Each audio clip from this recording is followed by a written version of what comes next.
Kuala Lumpur, 1945, at the end of the Second World War. Defeated Japanese troops are still at liberty on the streets.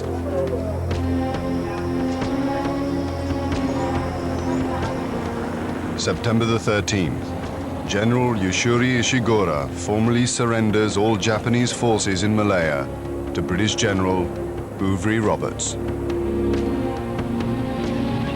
The British Empire in the Far East is restored.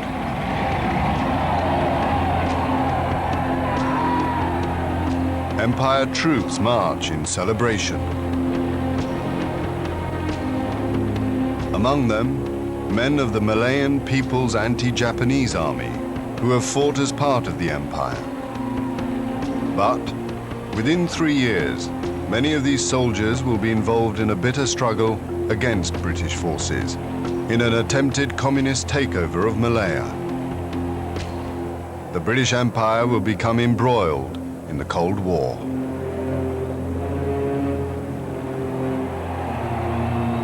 Winston Churchill, 1946. In a great number of countries, far from the Russian frontiers, the Communist parties constitute a growing challenge to Christian civilization. In October 1951, Sir Henry Gurney, the British High Commissioner in Malaya, is killed in an ambush. British forces engage a guerrilla army over 8,000 strong. They don't deserve any mercy. They have committed such terrible atrocities. They are just like wild beasts. A radio interview with Joan Lucy, the wife of a plantation owner at the height of the Malayan emergency. The European owners of the vitally important rubber industry are an obvious target for the communist terrorists. I was quite envious of my husband when he shot one the other day. I could in some way repay the death of my friends by getting one or two in return. As the authorities round up more and more suspected communist sympathizers, the rebels retreat deeper and deeper into the Malayan jungle.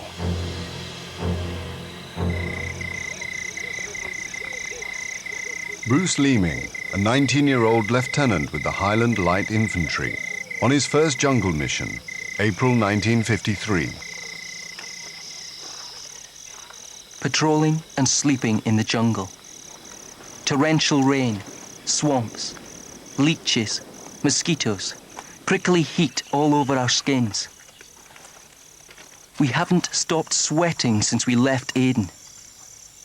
I dream constantly of frost and snow. Oh, to walk free in the kilt again, instead of this clinging, sodden, jungle green kit.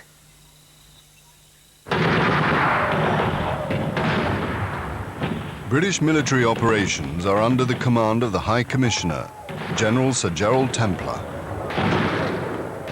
I'm doing my level best to get a move on with the helicopters.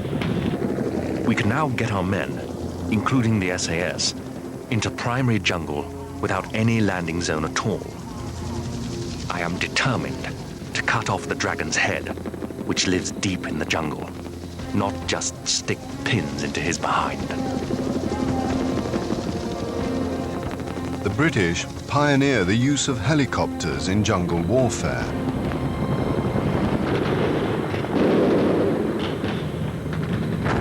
Over 45,000 Empire troops are deployed.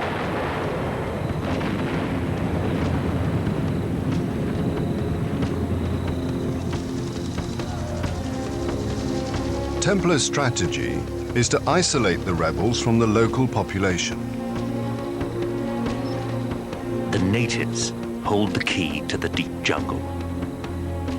Without native food, the terrorists can't survive. The answer is not more and more troops into the jungle, but winning the hearts and minds of the Malayan people.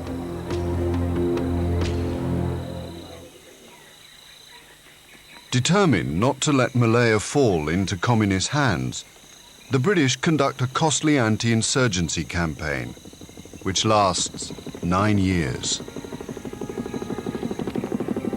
By 1957, the communist revolt is effectively at an end. Over 6,500 communist rebels are dead.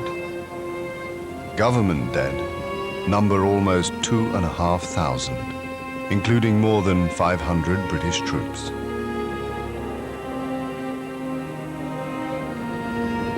In the same year, Britain grants Malaya its independence. The leader of Malaya's Democratic Alliance and its first Prime Minister, Tunku Abdul Rahman. Whether we look to the east or to the west, we will always be friends with Great Britain. In just 12 years, following victory in the Second World War, Britain's empire in the Far East has all but gone.